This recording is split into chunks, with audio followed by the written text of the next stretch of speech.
General principle से आगे बढ़ते हुए आइए कानून के एक ऐसे पहलू पर बात करते हैं जो विरोधाभासों से भरा है। विरोधाभासों से कैसे? आज हम कानून की किताब के दो ऐसे विपरीत कोनों को समझेंगे। एक, जहां अधूरा काम भी पूरा जुर्म माना जाता है, और दूसरा, जहां पूरा किया गया काम भी जुर्म नहीं माना जाता। वाह, ये तो बहुत दिलचस्प नजरिया है इसे देखने का। तो चलिए शुरुआत करते हैं अधूरे अपराधों से, द इनकोएड क्राइम्स। BNS 2023 ने इन सभी को चैप्टर 4 में एक साथ रख दिया है। बिल्कुल सही कहा। इन शॉर्ट का मतलब ही है बस शुरू हुआ या अधूरा। कानून कहता है कि समाज को सुरक्षित रखने के लिए हमें अपराध के पूरे होने का इंतजार करने की जरूरत नहीं है।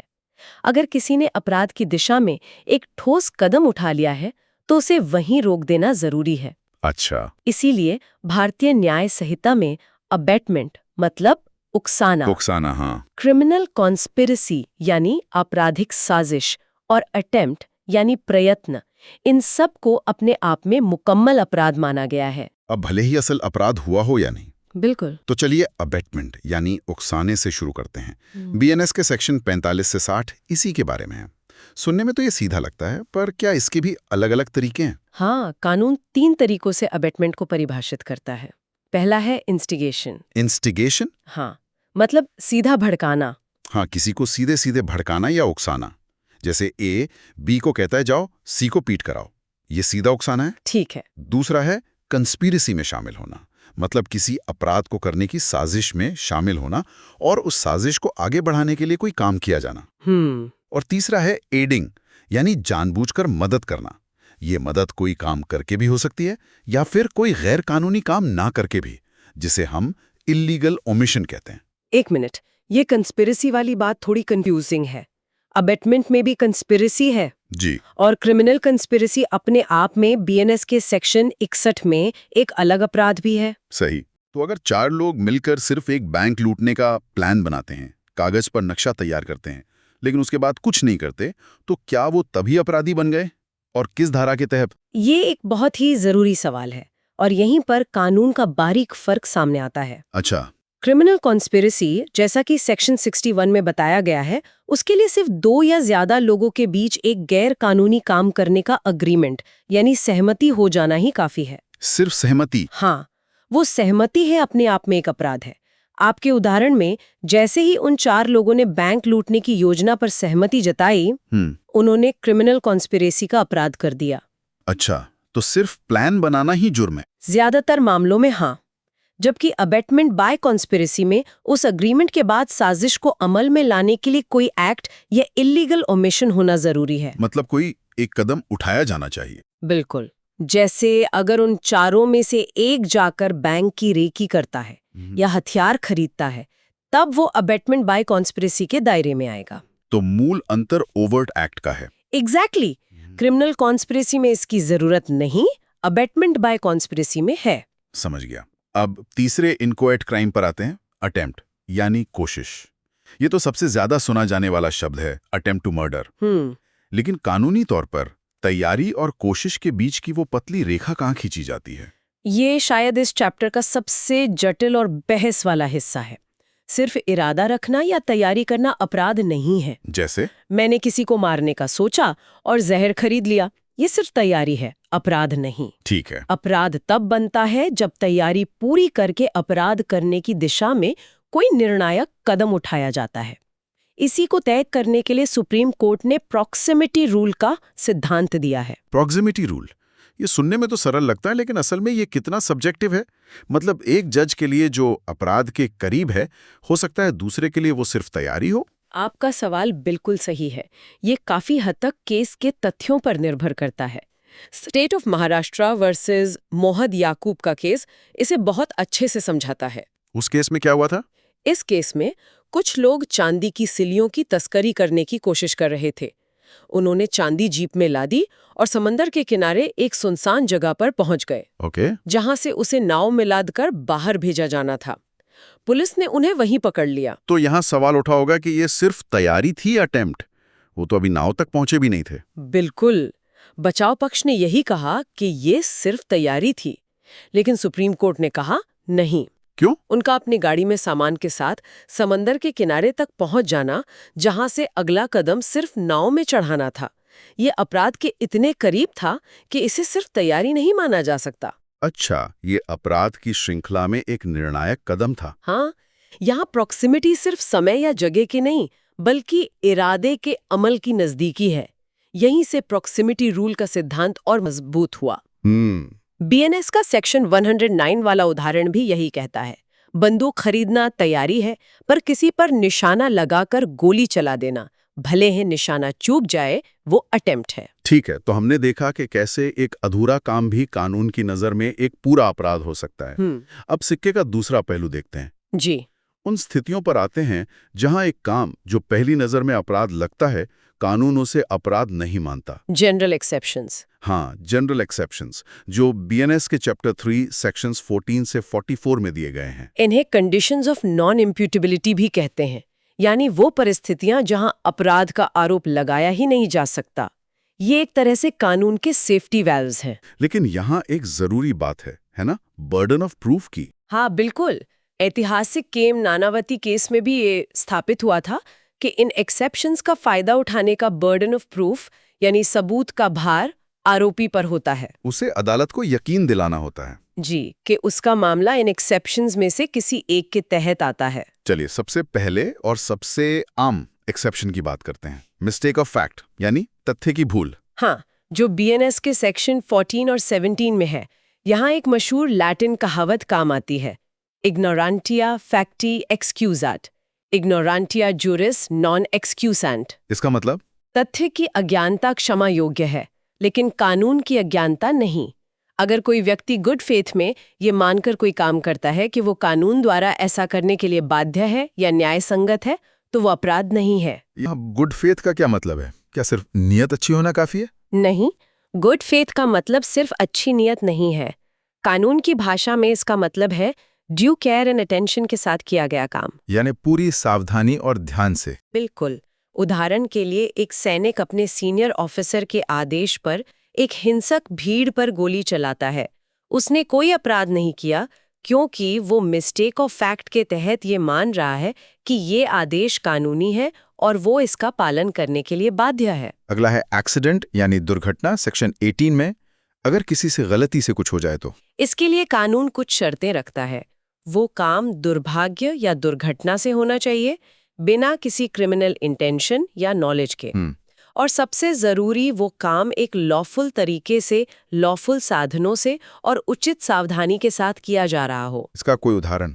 जैसे कोई व्यक्ति अपने घर के अहाते में कुल्हाड़ी से लकड़ी काट रहा है, अचानक कुल्हाड़ी का फल निकलकर पास खड़े एक व्यक्ति को लग जाता है और उसकी मौत हो जाती है। तो अगर लकड़ी काटने वाले ने हर तरह की सावधानी बरती थी, तो ये एक दुर्घटना है, अपराध नहीं। लेकिन अगर वो यही काम किसी भीड़-भाड़ वाले बाजार में कर रहा होता, तब क्या होता? तब क्या ये दुर्घटना मानी जाती? बहुत अच्छा सवाल। नहीं, तब ये शायद दुर्घटना नहीं मानी जाती। क्यों? क्योंकि भीड़ वाली जगह पे कुल्हाड़ी चलाना अपने आप में एक लापरवाही भरा काम है। ये प्रॉपर केयर एंड कॉशन की शर्त को पूरा नहीं करता, तो हालात बहुत मायने रखते हैं। अब बात करते हैं उम्र की। क्या बच्चों पर भी आपराधिक कानून लागू होता है? बीएनएस में इसके लिए बहुत साफ प्रावधान है। इसके पीछे का सिद्धांत ये है कि कानून मानता है कि एक निश्चित उम्र से कम के बच्चे में मेंस रिया यानी आपराधिक इरादा बनाने की मानसिक क्षमता होती ही नहीं है। अच्छा, वो सही गलत नहीं समझते हैं? जी। सेक्शन 20 के अनुसार 7 साल से कम उम्र के बच्चे द्वारा किया गया कोई भी काम अपराध नहीं है। इसे डोली इनकपैक्स कहते हैं, यानी अपराध करने में अक्षम। ये तो एब्सोल्यूट इम्यूनिटी है। हाँ, इस पर कोई सवाल नहीं उठाया जा सकता। और 7 से 12 साल के बच्चों के लिए क्या नियम है? वो सेक्शन 21 में आता है, जिसे हम पार्शियल इनकपैक्स कह सकते हैं। पार्शियल इनकपैक्स। 7 से 12 साल के बच्चे के लिए अदालत ये देखती है कि क्या उस बच्चे में अपने काम की प्रकृति और उसके परिणामों को समझने के लिए सफिशिएंट मैच्योरिटी ऑफ अंडरस्टैंडिंग, मतलब पर्याप्त समझदारी थी। तो ये केस टू केस बेसिस पे तय होता है। हाँ, अगर अदालत को लगता है कि 10 साल का बच्चा चोरी तो कर रहा था, लेकिन उसे ये समझ ही नहीं थी कि ये कितना गलत है, तो उसे इम्यूनिटी मिल सकती है। लेकिन अगर ये साबित हो जाए कि वो सब कुछ समझकर ऐसा कर रहा था, तो उसे दोषी ठहराया जा सकता है।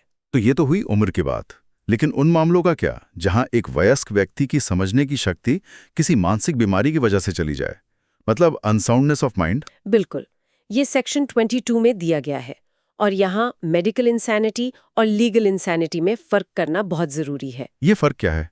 इसे ऐसे समझिए, मेडिकल इंसैनिटी ये बताती है कि किसी के दिमाग में क्या खराबी है। डॉक्टर कह सकता है कि व्यक्ति शिज़ोफ्रेनिक है। ओके। लेकिन लीगल इंसैनिटी ये पूछती है कि उस खराबी का असर उसके काम पर क्या पड़ा। हो सकता है एक व्यक्ति मेडिकली बीमार हो, लेकिन अगर अपराध करते समय उसे ये पता था कि वो जो कर रहा है वो गलत है, जी तो कानून उसे इंसेन नहीं मानेगा। बिल्कुल। तो लीगल इंसैनिटी साबित करने का पैमाना क्या है? इसका पैमाना 19th सेंचुरी के एक अंग्रेजी केस मैकनॉटन्स केस से निकला है। मैकनॉटन केस, हाँ। इस केस से 2 नियम बने। आरोपी को ये साबित करना होगा कि अपराध के समय अपनी मानसिक अस्वस्थता के कारण 1 वो अपने काम की प्रकृति को जानने में अक्षम था, या 2 वो ये जानने में अक्षम था कि जो वो कर रहा है वो गलत है या कानून के खिलाफ है। और नशे की हालत यानी ड्रंकननेस के बारे में कानून क्या कहता है? फिल्मों में तो ये एक आम बहाना होता है। हाँ, फिल्मों में दिखाते हैं कि मैंने पी रखी थी कहकर कोई भी बच सकता है, लेकिन हमारा कानून इस पर बहुत सख्त है। अच्छा। यहाँ सेक्शंस 23 और 24 में इनवॉलंटरी और वॉलंटरी इंटॉक्सिकेशन का फर्क बहुत अहम है। क्या फर्क है? सेक्शन 23 कहता है कि अगर किसी को उसकी जानकारी के बिना या मर्जी के खिलाफ नशा कराया गया हो, जैसे किसी ने आपकी ड्रिंक में कुछ मिला दिया और उस नशे में आप अपने काम की प्रकृति को नहीं समझ पाते, तो ये एक पूरा डिफेंस है। और अगर किसी ने अपनी मर्जी से नशा किया हो तो सेक्शन 24 साफ कहता है कि वॉलंटरी इंटॉक्सिकेशन यानी जानबूझकर किया गया नशा कोई डिफेंस नहीं है। कोई डिफेंस नहीं। जी, Vasudev v state of PEPSU case में सुप्रीम कोर्ट ने कहा कि ऐसे मामले में ये माना जाएगा कि व्यक्ति को वो सब नॉलेज था जो उसे होश में होता। मतलब आप ये नहीं कह सकते कि मुझे नहीं पता था कि चाकू से चोट लगती है। बिल्कुल, हाँ। आपका इंटेंट यानी इरादा क्या था, ये केस के हालातों से तय किया जाएगा। और आखिर में एक बहुत ही महत्वपूर्ण अधिकार पर आते हैं जो हर नागरिक के लिए जानना जरूरी है, राइट ऑफ प्राइवेट डिफेंस, आत्मरक्षा का अधिकार। हाँ, बीएनएस के सेक्शंस 24 से 44 में। ये सिर्फ एक छूट नहीं बल्कि एक अधिकार है। कानून हर जगह आपकी रक्षा के लिए मौजूद नहीं हो सकता, इसलिए वो आपको अपने और दूसरों के शरीर और संपत्ति की रक्षा करने का अधिकार देता है। सबसे जरूरी सवाल, ये अधिकार शुरू कब होता है और खत्म कब होता है? क्या मुझे हमलावर के पहला वार करने का इंतजार करना होगा? बिल्कुल नहीं। सेक्शन 40 के अनुसार शरीर की आत्मरक्षा का अधिकार जैसे ही शरीर को खतरे का एक रीजनेबल एप्रीहेंशन यानी उचित आशंका पैदा होती है, शुरू हो जाता है। मतलब हमला होने का इंतजार करने की जरूरत नहीं है? नहीं, अगर कोई आप पर बंदूक तानता है तो आपकी आशंका उसी पल शुरू हो जाती है, और ये अधिकार तब तक बना रहता है जब तक खतरे की वो आशंका बनी रहती है। तो इसका मतलब ये हुआ कि अगर मुझे रात में अपने दरवाजे का ताला टूटने की आवाज आती है तो मुझे हमलावर के मेरे कमरे में घुसने का इंतजार करने की जरूरत नहीं है। एकदम सही, वो आवाज ही रीजनेबल एप्रीहेंशन के लिए काफी है। और संपत्ति के मामले में सेक्शन 43 संपत्ति की रक्षा के बारे में बताता है। चोरी के खिलाफ ये अधिकार तब तक रहता है जब तक चोर संपत्ति लेकर भाग ना जाए या पुलिस की मदद ना मिल जाए। राइट। और डकैती जैसी हिंसक घटनाओं में यह अधिकार तब तक रहता है जब तक मौत या चोट का डर बना रहता है। लेकिन क्या इस अधिकार की कोई सीमाएं भी हैं? हाँ बिल्कुल, सेक्शन 37 कुछ बहुत जरूरी सीमाएं बताता है। पहली, अगर किसी पब्लिक सर्वेंट के खिलाफ जो गुड फेथ में अपनी ड्यूटी कर रहा है, यह अधिकार उपलब्ध नहीं है जब तक कि मौत या गंभीर चोट का डर ना हो। लेकिन ये तो खतरनाक हो सकता है। अगर कोई पुलिस वाला अपनी शक्ति का गलत इस्तेमाल कर रहा हो और मुझे गंभीर चोट पहुंचाने की कोशिश करे, तो क्या मैं सिर्फ इसलिए आत्मरक्षा नहीं कर सकता क्योंकि उसने वर्दी पहनी हुई है? नहीं, ऐसा नहीं है। कानून यहाँ भी आपको बचाता है। शर्त यह है कि पब्लिक सर्वेंट को गुड फेथ में काम करना चाहिए। अच्छा। अगर वो अपनी शक्ति का दुरुपयोग कर रहा है और आपको मौत या गंभीर चोट का खतरा है, तो आपका आत्मरक्षा का अधिकार फिर से बहाल हो जाता है।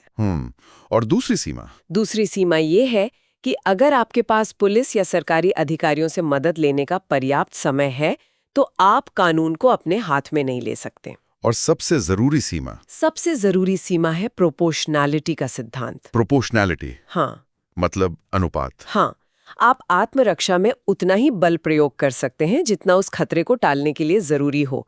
आप जरूरत से ज्यादा नुकसान नहीं पहुंचा सकते। जैसे अगर कोई आपका पर्स छीनकर भाग रहा है तो आप उसे रोकने के लिए उस पर गोली नहीं चला सकते, क्योंकि यहाँ बल का प्रयोग यानी गोली चलाना खतरे यानी पर्स चोरी के अनुपात में नहीं है। कानून आपको हमलावर बनने की इजाजत नहीं देता। बिल्कुल।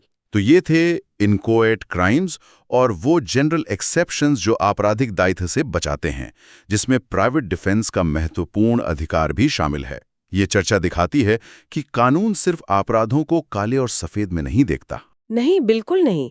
वो हर मामले के हालात, इरादे और मानवीय मजबूरियों को भी ध्यान में रखता है। ये दिखाता है कि कानून का उद्देश्य सिर्फ दंड देना नहीं, बल्कि न्याय करना है। सही बात है। ये समझना कि कब एक अधूरा काम भी अपराध है और कब एक पूरा काम भी अपराध नहीं, यही कानून के न्यायपूर्ण होने का सबूत है। बिल्कुल। यहाँ से आगे हमारी अगली चर्चा का विषय होगा offences affecting the human body, यानी मानव शरीर को प्रभावित करने वाले अपराध।